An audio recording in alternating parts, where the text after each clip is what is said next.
I was used like a slave when I first moved to the UK. This was not a story that I ever thought I would tell, but today while I was out, I saw two guys who were with one clearly mentally unstable man, and you could tell that those were his carers. They kept on following him, up and down. So these were two men with one person. After I moved to the UK, after I got my first LR, I was told you need to work, your NI needs to read, you need to pay taxes to the Queen. They'll tell, that was the fear that I had. So, as a new immigrant, let nobody kid you. The easiest job to get is care most times. So I did my care, whatever, and I started the job. Now, I don't know why a lot of our Nigerian-owned companies are owned by wicked people. This company was a Nigerian-owned company, and it's unfortunate. So when I started the job, in no time, because I'm a very fast learner, within 2 months, I was already giving medication. So they would, especially when you are very intelligent, when you are sharp and quick on your job, when they see that you know what you're doing, they will use it more. So they would always leave me with alone in the house with 5 women. It's all these, it's support work. You stay with them. Most of them, they're all mentally unstable with different issues, mental health related issues. And I didn't really mind, even when I was staying with the 5 women. I would stay now all night. They would tell me that there was one that always used to self-harm. That was the one that I was to keep my attention on the most. Not too long after that, I was nominated for Employee of the Month.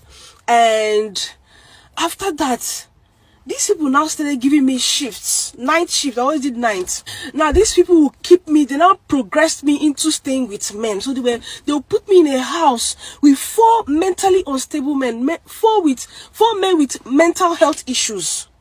Only me. When they started giving me those shifts, I was like, is this shift? Is it right? But I didn't. Actually, because it's night, maybe they felt that the men will sleep. But later, it wasn't sitting well with me. I'm like, what if these men decide one day before I don't come work, they don't talk to themselves, maybe they go pounce on this girl tonight. So, anything, or one of them can push me down the stairs in anger, and I will hit my head, and nobody will be there to call ambulance for me. Because they always say, let 2 people be on the job, so that if something happens to one, the other person can call for help. But these people will leave me, and trust me, they were being paid to employ 4 people. So they will take money from government to employ 4 people, and they will employ only me, and they'll be collecting all the money. Well, to cut the long story short, I think somebody reported them to CQC. CQC was on their neck, on their throats. And now they were suspecting everybody. There was a meeting asking who reported them.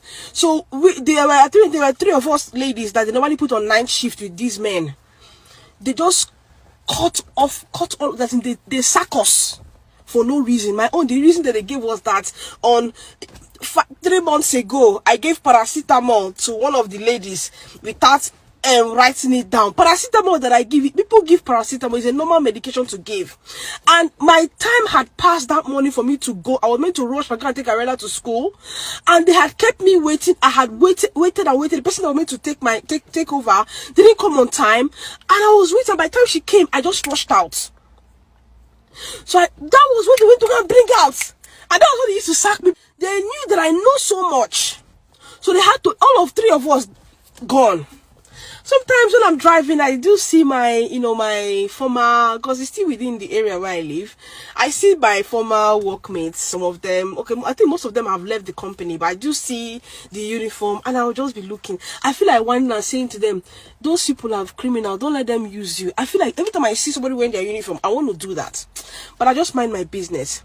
And that's why the community is so important, because if I had a community where I could ask questions, as they do me like that, if I don't enter community, if I don't say, look, this will put me on a shift with 4 men.